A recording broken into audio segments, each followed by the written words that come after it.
Just look at that. This is, remember, these are very strong, heavy pillars. And these are, of course, on the roof. And for them to have fallen on this, can only imagine the scare and fear that would have been felt by the drivers, the commuters, the passengers who actually been rushing to the airport to reach. Completely crumpled. At least 3 cabs that I can see, but immediately, because it's the international airport, immediately there have been vehicles, the rescue services that have been pressed into service. And fortunately, T1 in some way also, because is not one of the busiest sections, you see not as much crowd there, because in other parts of the airport, specifically the T3, the Terminal 3, it's extremely busy. You cannot even stop your vehicles for a few minutes. But here it's possible that because there were only 3 to 4 vehicles, we are told this is about 5:30 a.m. Would that be correct to say, Himanshu, कि 5:30-6 सुबह की बात है, जिस वक्त बहुत तेज बारिश भी हो रही थी, मगर बारिश तो होगी, मानसून सीजन है आ रहा है, लेकिन अगर एयरपोर्ट के पिलर्स कोलैप्स कर जाएं, ये तो बहुत ही स्कैरी है इंसिडेंट। बिल्कुल, बहुत ही स्केरी है और जिस तरीके के विजुअल हैं उनको देख करके और घबराहट हो रही है। बस यही कह सकते हैं कि गनीमत थी कि वहां पर उतनी भीड़ नहीं थी, क्योंकि जिस तरीके से ये पूरा हादसा हुआ है, शायद जो लोग वहां पर मौजूद थे उनको वहां से निकल भागने का मौका नहीं मिला, क्योंकि वो तो शेड समझ के नीचे खड़े थे और अचानक से वो पूरा जो हिस्सा है, जो लोहे के आप देख सकते हैं, जो पिलर्स हैं बड़े बड़े, वो जो गाड़ियां वहां पर पार्क थी, खासतौर से वो टैक्सियां थी, तो वो टैक्सियां वहां पर जो पार्क थी पूरी तरीके से उनके ऊपर कोलैप्स हो गया। और जो रूफ का जो टॉप का हिस्सा है उसमें भी कई जगहों पर क्रैक देखने को मिला है। तो ये किस तरीके से ये हादसा हुआ, क्या इसमें गड़बड़ी थी, ये सारी चीजें तो इन्वेस्टिगेशन के बाद क्लियर होंगी। लेकिन हमारी जो बातचीत हुई है, चाहे दिल्ली पुलिस हो, चाहे दिल्ली फायर सर्विस हो, उनका ये कहना है कि उनकी जो फर्स्ट प्रायोरिटी थी, 5:30 पर जब उनको कॉल मिली तो पास में मौजूद 4 जो गाड़ियां हैं उनकी फौरन उनको तुरंत स्पॉट पे भेजा गया। और स्पॉट पर भेजने के बाद सबसे पहले कि कितने लोग नीचे दबे हो सकते हैं, इसको 2 तरीके से देखा गया वहां पर। एक तो जो लोग वहां पर मौजूद थे उनसे भी बातचीत की गई मलबा हटाने के साथ साथ, और दूसरा उस इलाके के सीसीटीवी को तुरंत मॉनिटर किया गया और देखा गया कि नीचे कितने लोग वहां पर इस हादसे के पहले मौजूद थे, किस गाड़ी में कौन मौजूद था, क्योंकि ये पूरा जो इलाका है, ये पूरा इलाका सीसीटीवी से कवर्ड इलाका है। तो उसके बाद इस सीसीटीवी के जरिए जानकारी मिली कि कितने लोग वहां पर थे, और फिर शायद इसी बिना पर और लोगों से बातचीत के आधार पर दिल्ली फायर सर्विस का कहना है कि जो लोग अंदर मौजूद थे, one person was in fact trapped. Imagine that others were able to still run in time. This would have given the drivers or the passengers barely a few seconds, if not more, to be able to find some space. We were told that one person was trapped, as Himanshu is telling us, and that has been able, that we are told fire services were immediately present into service, and those personnel have been able to rescue that individual, is what I have as some clarity coming in. But these are absolutely scary. And also a reminder, monsoon hasn't officially even arrived in Delhi NCR. This was barely a few hours of rain early this morning, and people rushing to catch a flight at the Delhi airport. This is Terminal 1. There are 2 more big terminals that are a part of the Indira Gandhi International Airport. This will have to be immediately investigated. Even though it does, of course, appear like an accident, but was there some precautionary measures that should have been put in place, specifically with regard to the maintenance? So a lot of questions unanswered, but Indigo, which operates, and Indigo is one of, again, as I reiterate, one of the busy domestic airlines of the country. And that is when early this morning, when this incident has taken place, we are told Indigo has put out a statement. I quickly reiterate it here. Himanshu, stay on with me. According to the Indigo Airlines social media statement, all flights to and from Terminal 1 stand cancelled. Terminal 1, where this incident has taken place.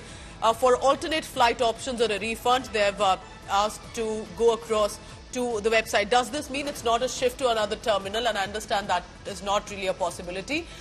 Indigo Airlines has possibly suspended, for now, temporarily their operations from the terminal they operate on. So this is a word for those, if you're traveling in the Indigo Airlines, it would be better advisable to cross-check first before you head to the airport. There's already waterlogging on the area.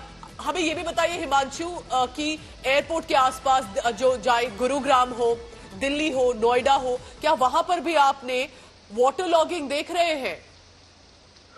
देखिए, water logging जब इस तरीके से बारिश होती है तो पूरे दिल्ली एनसीआर की एक बड़ी समस्या के रूप में सामने आती है। कई ऐसी जगह है जहां पर पहले से लोगों को पता होता है और पिछले काफी समय से पता है कि ठीक है, आप आईटीओ जाएंगे तो आपको आईटीओ पे पानी मिलेगा।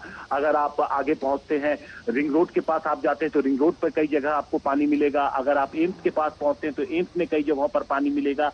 तमाम तरीके के दावे गवर्नमेंट या जो सिविक एजेंसीज है उनके तरीके से कही जाती हैं, लेकिन हम देखते हैं कि ये जो समस्या है इसमें किसी तरीके की कोई कमी देखने को नहीं मिल रही है। लगातार जो लोग हैं वो, अब कितनी गर्मी थी, लोगों ने राहत की सांस ली कि 45 डिग्री से जो पारा है वो घट करके पहुंच गया है 32-34 पर, लेकिन उस पारे घटने के साथ लोगों के राहत के साथ पूरी दिल्ली ही पानी पानी यहाँ पर हो है और लोगों को अब नई समस्या का सामना करना पड़ रहा है। तो अब देखना ये होगा कि सिविक एजेंसीज जो है वो किस तरीके से लोगों को राहत पहुंचाने के लिए जो पानी जगह जगह पर जमा है उसको हटाने के लिए क्या कुछ करती हुई नजर आती है। अभी फिलहाल कंडीशन ये है कि कई ऐसी जगह हैं जहां पर वाटर लॉगिंग है और जिसकी वजह से ट्रैफिक बंद है। अब आप सोचिए कि अभी पूरी तरीके से मानसून आया नहीं है, मानसून जुलाई के फर्स्ट वीक तक दिल्ली पहुंच सकता है, एनसीआर की इलाकों तक। Manshu, there cannot be an excuse. Let's be very honest. I have lived in Delhi all my life, but it's after all the national capital. There's absolutely no defense justification that a roof of these heavy pillars can collapse. There cannot be an excuse at all. This has to be immediately taken into consideration. This could have turned fatal. There are families, children and passengers who are traveling. Himanshu, abhi is waqt क्या बारिश हो रही है? किस तरह से आप देख रहे हैं, क्योंकि अभी तो ऑफिस आवर स्टार्ट भी नहीं हुआ है। Remember, you cannot shut down an airport unless, of course, it's an emergency of another kind. And therefore, they will have to find immediate options. We are talking about hundreds of flights, thousands and lakhs of people who fly in and out of the Delhi airport on a daily basis, and therefore they'll have to find a quick an option of what needs to be done. But it's not just the airport. Even heading to the airport, that means is going to become slightly problematic, and it will be better to leave early, but there will be waterlogging as well. And it's sad to see that the national capital's airport is where this has happened. Himanshu, अभी आप हमें बताइए, पिछले कुछ सालों से बार-बार सवाल उठ रहे हैं, मिंटो ब्रिज पे गाड़ियां बंद हो जाती हैं. I remember a year when the Aam Aadmi Party had come and they had kind of made some changes and they had boasted about how everything has become fine at Minto Bridge, but it's happened again.